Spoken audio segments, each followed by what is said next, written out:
হাটে মাঠে ঘাটে যত্রতত্র ওঁত পেতে থাকা জম, কিন্তু বাজারে সবজির দাম কম।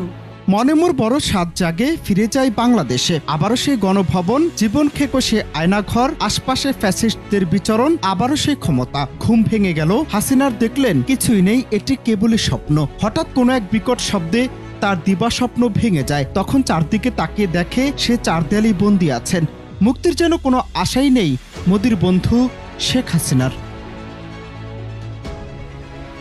দেশে ছাত্র জনতার অভ্যুত্থানে ক্ষমতা হারানোর পর চাপা কষ্ট নিয়ে সামাজিক যোগাযোগ মাধ্যমই ছাড়েন সেই ক্ষোভ, যেখানে অনুশোচনার ছিটে ফোটাও পর্যন্ত নেই। মোদির দেশে আশ্রয় নেয়া এই সেই শেখ হাসিনা এখনো বাংলাদেশে ফেরার দিবা স্বপ্ন দেখছে।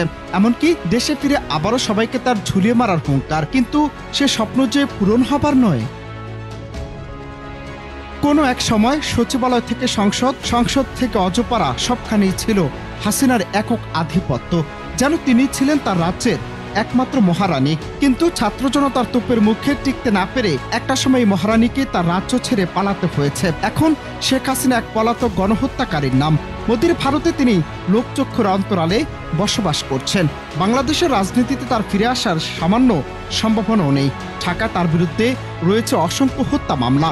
দেশে এলে কারাগার, এরপর বিচার। তবে আর তার এবং তার দলের প্রতি দেশের মানুষের ঘৃণিত মনোভাব দূর হবে তারও কোনো ঠিক ঠিকানা নেই। হাসিনার জন্য আজ চির একা হয়ে গেলেন, পাশে শুধু একমাত্র মোদি। আবার ইতিমধ্যে হত্যা মামলার আসামি হিসেবে ইন্টারপোলের সহযোগিতা চেয়েছে বাংলাদেশের অন্তর্বর্তী সরকার। এখন শেখ হাসিনা কি করবেন সেটা দেখতে দেখতে 8 মাস পার হওয়ার পর তার সামনে এখন অনেকগুলো চ্যালেঞ্জ। হাসিনা পালিয়ে যাওয়ার পরই শুরু হয় ভারতের সঙ্গে বাংলাদেশের সম্পর্কে টানাপোড়েন।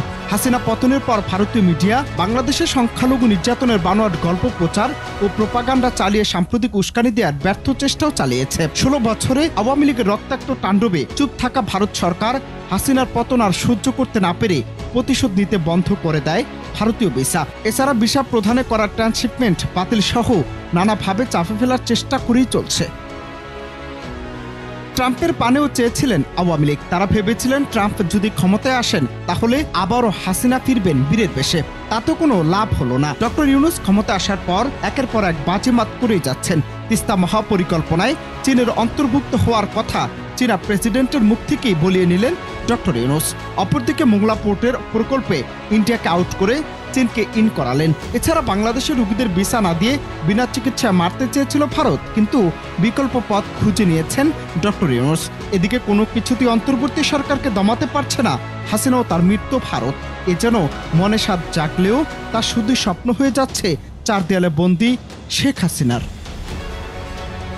অনন্ত হাসান মাসুদ, বাংলা টিভি।